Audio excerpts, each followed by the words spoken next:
Once you've logged in as the webmaster, under extensions you'll see a new option called Template Manager.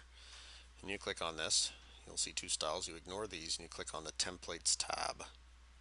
Once you click on the Templates tab, you're going to see the FCWM details and files. It's this design or template you want to edit the files for if you want to change the style sheet or modify the style sheet. You want to click on FCM, this link here.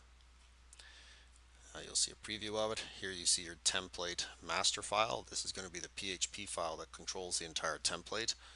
It's basically lots of PHP code, as you can see via the quick parse here.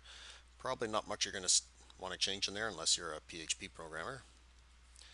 In here are all the style sheets that are used for the site. The main ones you're going to be interested in are the template CSS. Again, here's all your style sheet information in here, all your coding, all your coloring. We don't provide training on how to do CSS, but you can find lots of courses online to support that. And additionally here, there are other style sheets you may want to take a look at, including the editor. Typically when you're making style sheet change, you're going to use something like Google's Element Inspector to analyze the front-end web page of the site. I'm not going to get into too much details here. I'm using Firefox. There's a similar tool called Firebug. It'll let you explore the CSS so you can see how the page is marked up.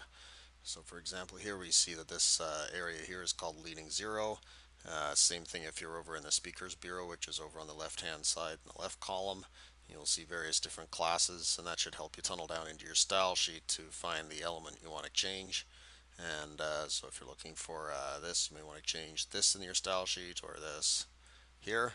And typically on the right hand side, you'll see information about where those various styles are coming from and the various style sheets that comprise the Joomla template.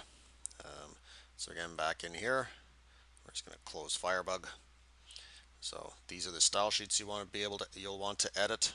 This is the main page. I don't think you'll want to change this. If you do, you could severely mess up the site, but since you have access to it, there it is. And once you've completed your changes, if you're working in the template style sheet, you'll notice there's a save and close, or a save and cancel button, or sorry, cancel won't save any of your changes. My typical recommendation is if you're going to work on the content here, you're going to want to select all, copy, and put that inside a notepad. Then you can mess around with your style sheet. All this happens against the live production site, so once your site's live, if you're making changes, anything you change in these files automatically gets applied to the site right away. So you do have to be careful with this. Otherwise, you need to run a sandbox environment to work on your templates.